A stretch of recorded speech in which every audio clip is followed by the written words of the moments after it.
Assalamualaikum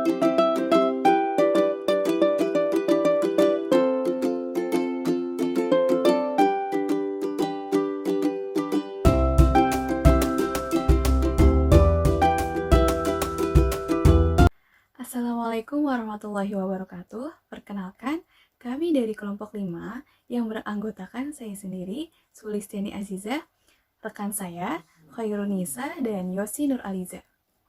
Pada video kali ini, kami akan membahas jurnal yang berjudul Kasus Spesifik dalam Hal Media Relation pada Pemerintahan Kota Bandung. Video kali ini bertujuan untuk memenuhi tugas dari Bu Emi Agustia selaku dosen mata kuliah Media Relations. Baik, kita mulai saja dengan pendahuluan. Media massa merupakan wahana yang sangat penting. Media massa memiliki fungsi sebagai alat publikasi.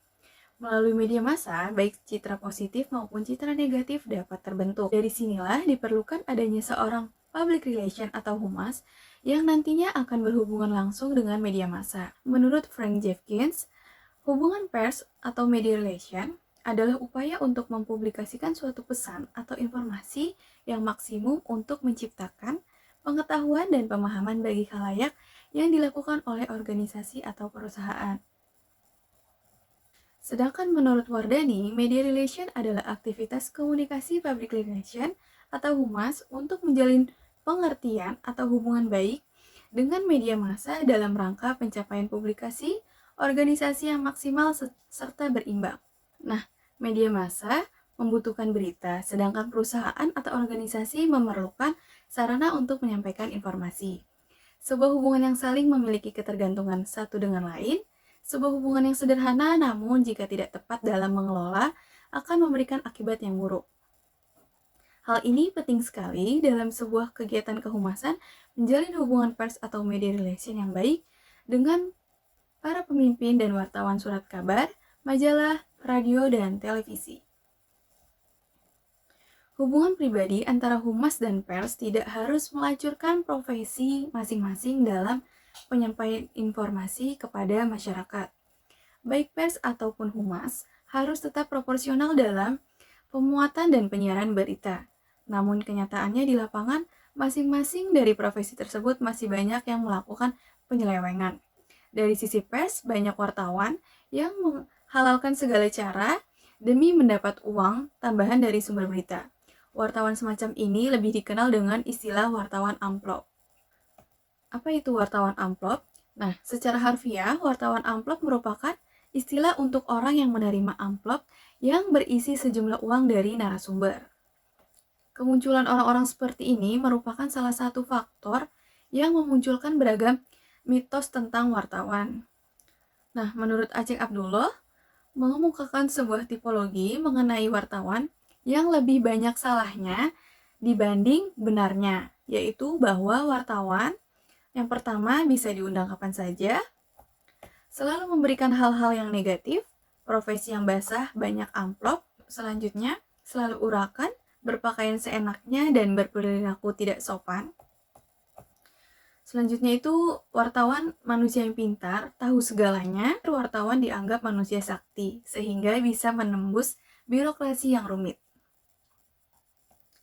Nah, di lingkungan pemerintahan Kota Bandung, berdasarkan daftar jumlah wartawan dalam Pokjab Pemkot, terdapat sekitar 178 wartawan dari 106 media massa cetak dan 28 wartawan dari 19 media massa elektronik.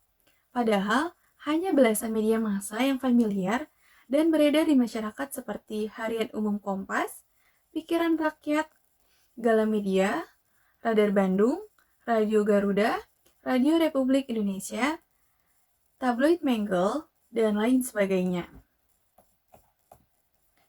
Nah, sedangkan dari sisi humasnya sendiri, terlihat bahwa adanya hubungan yang terlalu mesra antara wartawan dan humas.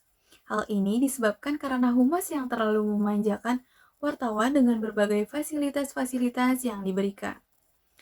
Nah, pada jurnal ini, metode penelitian yang digunakan adalah penelitian kualitatif dengan pendekatan studi kasus yang membahas kasus spesifik dalam hal media relation pada pemerintahan Kota Bandung. Selanjutnya presentasi akan disampaikan oleh rekan saya, Khairunisa. Baik, terima kasih atas rekan Sulistiani. Saya Khoirudisa. Saya akan menjelaskan hasil dan pembahasan jurnal tersebut. Perbedaan pokok antara fungsi dan tugas humas yang terdapat di instansi pemerintahan dan non-pemerintahan atau lembaga komersial, yaitu tidak ada sesuatu yang dijual belikan atau aspek komersial. Walaupun humas pemerintahan juga melakukan hal yang sama dalam aspek publikasi, promosi, dan periklanan, akan tetapi lebih menekankan pada public service atau meningkatkan pelayanan umumnya. Menurut John Gimilite, dalam bukunya Management in Public Service: The Cues for Effective Performance, yang artinya humas atau public relation dalam dinas instansi atau lembaga pemerintahan, terdapat beberapa hal untuk melaksanakan tugasnya. Yang pertama, mengamati dan mempelajari tentang hasrat, keinginan-keinginan, dan aspirasi yang terdapat dalam masyarakat. Yang kedua, kegiatan memberikan nasihat atau sumbang saran untuk menanggapi apa sebaiknya yang dilakukan oleh instansi atau lembaga pemerintahan seperti yang dikehendaki oleh pihak publiknya. Yang ketiga, kemampuan untuk mengusahakan terjadi hubungan memuaskan yang diperoleh antara hubungan publik dengan para aparat pemerintahan. Yang keempat, memberikan penerangan dan informasi tentang apa yang telah diupayakan oleh sesuatu lembaga atau instansi pemerintahan yang bersangkutan. Selanjutnya, kegiatan media relation juga merupakan usaha untuk mencapai publikasi atau penyiaran humas, penyiaran maksimum atas sesuatu pesan antar informasi humas dalam rangka menciptakan pengetahuan dan pemahaman bagi halayak dari organisasi atau perusahaan yang bersangkutan. Wardani 2008/9. Publikasi yang maksimal dilihat bukan hanya dari sisi jumlah media yang memuat, akan tetapi juga penyampaian informasi yang lengkap serta berada di posisi yang strategis atau mudah dibaca, didengar, dan ditonton oleh permisah. Ruslan 2006, 187 sampai 194 berpendapat bahwa tujuan-tujuan tersebut dapat dicapai dengan melakukan berbagai macam kegiatan relation. Nah, di sini ada 6 tujuan-tujuan yang dicapai dengan melakukan berbagai macam. Yang pertama, ada press conference. Press conference ini suatu pertemuan kontak khusus dengan pihak pers yang bersifat resmi atau sengaja diselenggarakan oleh humasnya, yang bertindak sebagai narasumber dalam upaya menjelaskan suatu rencana atau permasalahan tertentu yang rencana yang di tengah yang tengah dihadapi dalam bentuk pers konversi yang telah ditetapkan tempat, waktu, tema pers yang ditetapkan untuk press conference dengan sekelompok wartawan yang masing-masing mewakili berbagai media yang daftar sebagai peserta yang diundang secara resmi. Yang kedua ada press tour, yaitu merupakan sejumlah wartawan yang berasal dari berbagai media massa yang telah dikenal baik oleh humas bersangkutan, diajak wisata kunjungan ke suatu event khusus atau peninjauan keluar kota bersamaan dengan penjabat instansi atau pimpinan perusahaan sebagai pengundang atau tuan rumah selama lebih dari 1 hari untuk meliput secara langsung mengenai kegiatan tertentu. Yang ketiga ada press reception, yaitu merupakan jamuan pers atau wartawan yang bersifat sosial, menghadiri acara resepsi atau seremonial tertentu baik formal maupun informal. Ada juga yang melakukan kegiatan atau acara olahraga bersama, berkumpul bersama dalam acara ulang tahun perusahaan, terus dan pada acara keagamaan seperti berbuka puasa bersama dan merayakan hari Natal. Yang keempat itu merupakan press briefing. Press briefing ini kegiatan jumpa pers resmi yang diselenggarakan secara periode tertentu, biasanya pada awal atau akhir bulan, oleh pihak humas atau pimpinan dan penjabat tinggi instansi bersangkutan. Pertemuan ini diadakan mirip seperti suatu diskusi atau dialog, saling memberikan masukan atau informasi cukup penting bagi kedua belah pihak. Yang kelima ada press statement, merupakan kegiatan pers yang dapat dilakukan kapan dan di mana saja oleh narasumber yang bersangkutan tanpa adanya undangan resmi. Seperti misalnya, pemberitaan yang dilakukan hanya via telepon kepada pers, press statement dapat dipelantari melalui kegiatan sebagai berikut. Me- se- Seperti press interview, press gathering, press release, press kit, dan media center atau press room. Dan terakhir yang kelima ada public relation. Public relation dalam menjalankan tugasnya dibutuhkan kesadaran yang sangat tinggi untuk mempertanggungjawabkan sikap dan tindakan dan perbuatan kepada masyarakat. Selanjutnya, setiap karya dan kerjanya harus dilandasi dengan jiwa profesionalitas yang tinggi. Seperti diketahui bahwa seorang public relation harus menekankan kejujuran yang terus terang dalam mengungkapkan sesuatu khususnya saat menghadapi masalah. Untuk itu dibutuhkan norma sebagai acuan yang mendasari etika seorang PR dalam menjalankan tugasnya. Dasar-dasar etika yang harus dimiliki PR diantaranya ada 6. Yang pertama itu komunikasi antar personal harus jujur dan terus terang dalam keyakinan dan perasaan pribadi yang sama-sama dimiliki. Yang kedua, kebertergantungan akan lebih baik daripada sebuah individualisme. Dengan kata lain, menunjang tinggi kerjasama kelompok akan lebih dihargai daripada bekerja sendiri. Yang ketiga, informasi harus disampaikan tepat dan tepat waktu dan tepat temanya. Yang keempat, kecurangan yang disengaja atau tidak etis. Kita tidak boleh melebih-lebihkan kebaikan yang ada pada kita dan menjelek-jelekan lawan bicara kita. Yang kelima, petunjuk verbal atau nonverbal harus sesuai dengan makna yang disampaikan, kita dituntut untuk selalu cocok dalam menggunakan petunjuk verbal dan nonverbal. Yang terakhir, yang keenam, tidak etis. Tidak etis menghalang-halangi proses komunikasi. Artinya, kita tidak sedang terlibat dalam tindakan komunikasi, maka kita tidak pantas memotong pembicaraan orang lain.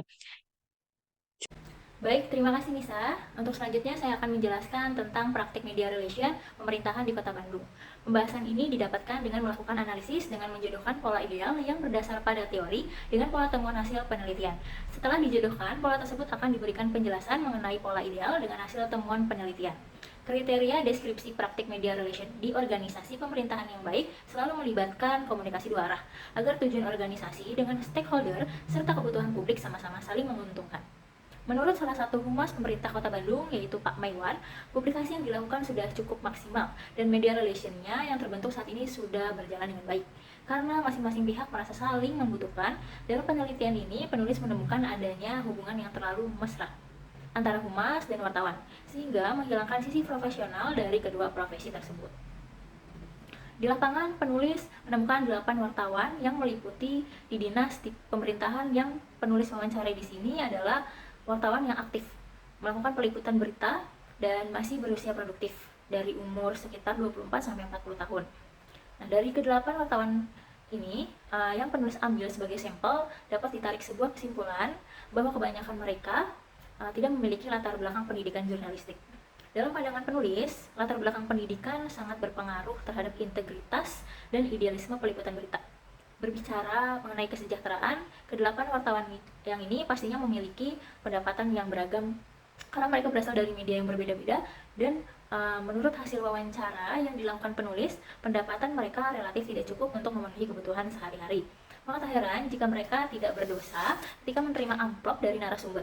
Mereka malah menganggap itu bukan amplop, melainkan itu hanya uang pengganti transportasi.